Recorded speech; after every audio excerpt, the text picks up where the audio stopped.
founder Moira Merrithew explains the STOTT Pilates Principles. What are the STOTT Pilates Principles?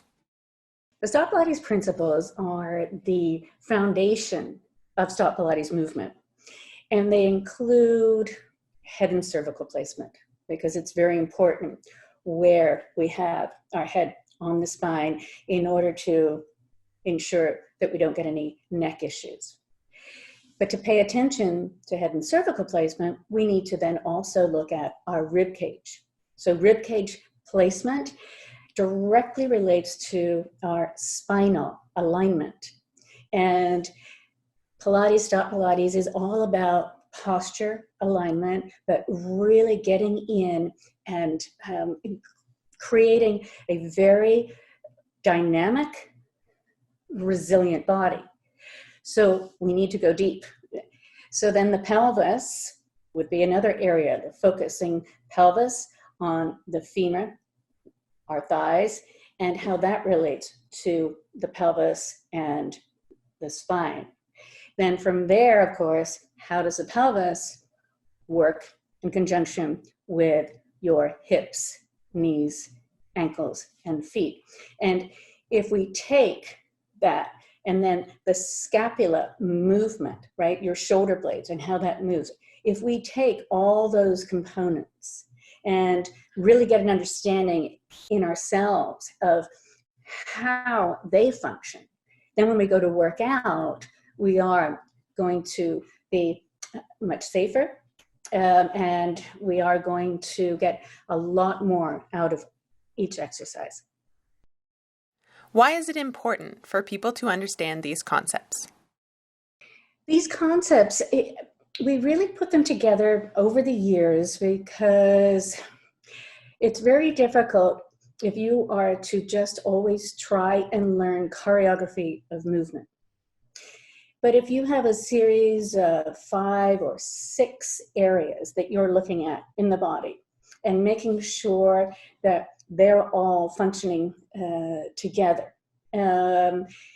you're going to get much more out of every exercise because you're going to be doing it with much more knowledge of how your body functions.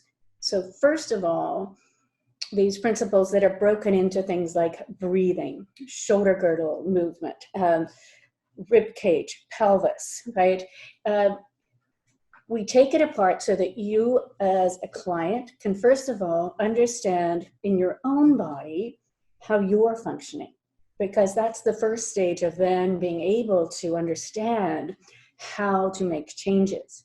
And then these principles are layered over so that you get to really understand how your body works. And so then when you're doing any exercise, not just STOTT Pilates, you're going to get the most out of that exercise and it's going to be safe for you. How were the principles developed? Over many, many years. And science, luckily, evolves. Otherwise, we'd still be doing things with the knowledge of many, many years ago. And these principles, when we first started, were very, very basic, and they've evolved from Joseph Pilates' principles. He pioneered this amazing method of exercise. And then as people trained, and I trained, started to work with people in the medical profession and scientific research and fitness industry. And through the years, these principles evolved as new research came aboard. So nothing stops. And so they are a live working sort of set of principles that keep us effective, keep us understanding what we're doing, but also as we analyze all those different areas of the body and movement patterns and look at new research that comes out or new training protocols, we're able to look at these areas very clearly and then go, okay, with all that in mind, now, again, if we start implementing them into the exercises with that sort of syncing of the research and training protocols, then we're going to make sure that what we're doing is as up to date as we can be.